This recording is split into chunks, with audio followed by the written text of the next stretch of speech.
One of the biggest concerns that I see with clients is that they want to lose fat, but they don't want to track calories. And if that's you, keep listening. I will show you 5 ways that you can eat less without starving yourself or tracking calories. Now, a little bit of background. In order to lose weight, you have to eat in a calorie deficit. Now, everyone kind of gets this, right? You got to eat a little bit less than you use. But whenever we say that, a calorie deficit, you immediately think, oh, I have to go stand over a food scale and obsess over every single grain of rice. If you do not like that approach and you've tried it before, you feel like it doesn't work. I even had people say, oh, a calorie deficit doesn't work for me. At the end of the day, I'm just going to break that belief. Fat loss requires a calorie deficit. Essentially, your body uses energy. Calories are a way to measure that energy. And if your body takes in less calories or less energy than it's using, it's going to have to go and resort to fat um, and stored energy in the body to get the energy it needs to function, right?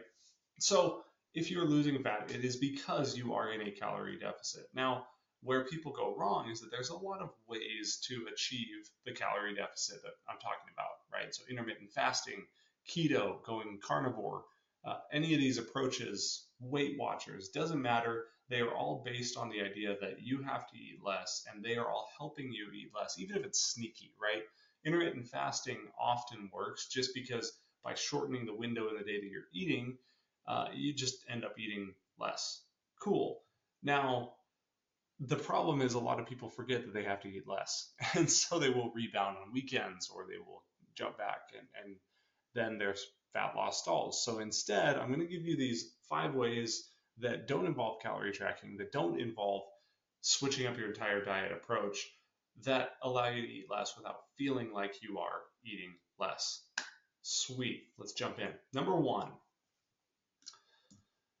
eat slower. A lot of people don't realize how impactful this is, but if you just took the time to eat a little bit more mindfully, you would honestly eat way less than you do. A lot of calories add up in the form of mindless snacks that we just go grab throughout the day or extra portions that you just swallow down because you're not thinking about it. So what I would challenge you to do is to, first of all, sit down when you eat. If you're up and you're moving around, it is so much easier to go for other options or mindlessly grab snacks off the counter. But if you're sitting down intentionally, you're going to be more mindful as you eat. It makes a huge difference. Remove distractions. Get rid of your phone. Don't watch TV. Don't do whatever while you eat. We're so conditioned to multitask while we eat that if you remove that and just focus on eating, it will make a huge difference. Another one that helps, setting your fork down in between bites. This blows people's minds and it is so hard, but at the same time, it makes such a difference. So if you take a bite, set the fork down while you chew. Chew a little more thoroughly than you're used to. It's going to be a little uncomfortable, but it allows you to pay attention to the flavors and the textures and enjoy the food. It's like in the movie Ratatouille, right? You're not just gobbling the food down. You're going to sit there, you're going to take a bite, you're going to imagine the fireworks of flavor behind you, right? This is uncomfortable for a lot of people, but I challenge you to do it because as you do, you're going to be way more satisfied with less food. It's way less mindful. It's less automatic. Take a deep breath in between bites. Try this, make a huge difference. Number 2, log your food. And now again, you can count calories. I said this was going to be without calories, so I mean, obviously I go put MyFitnessPal in here as an option if you like that.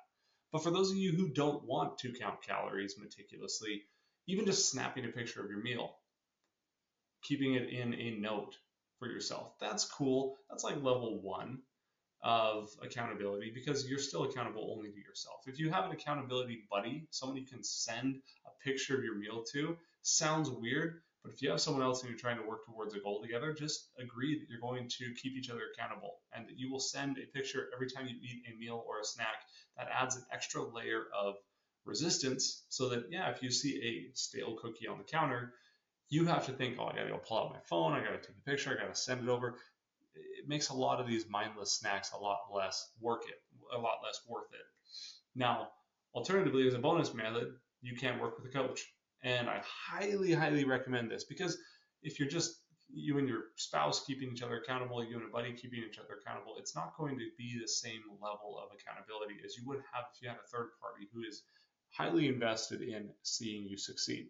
That's why if you are interested, click down below. I work one-on-one with men in the St. George, Utah area. So if you have ever been on the fence about working with a coach to dial in your nutrition and get your weight loss figured out, click the link down below. We can schedule a call. Absolutely no pressure, but would love to see if it'd be a fit. This one's huge. Now, the third approach is the protein first or top down method.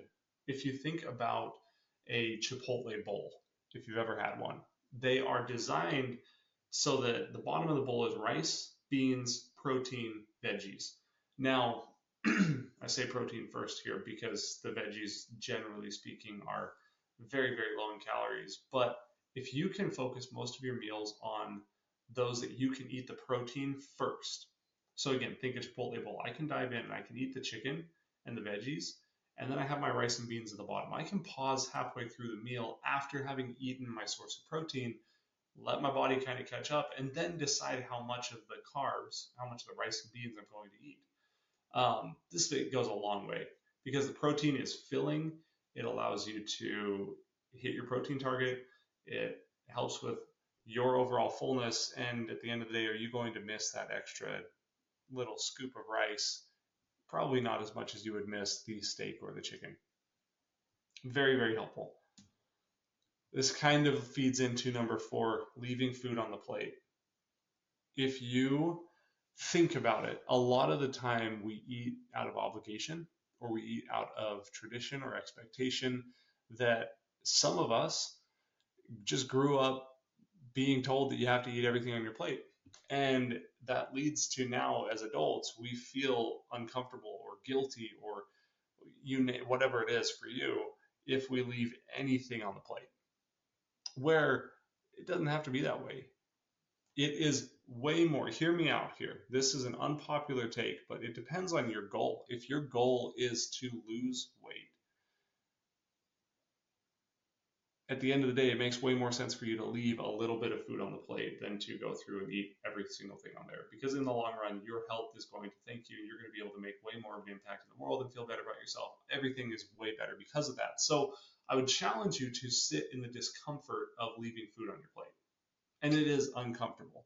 But as you do, you're going to have food sitting there untouched, and being able to sit there in the discomfort, recognizing I am full, I have eaten everything I need to eat, and there's a little bit more rice, there is a extra side of whatever sitting there, I'm okay.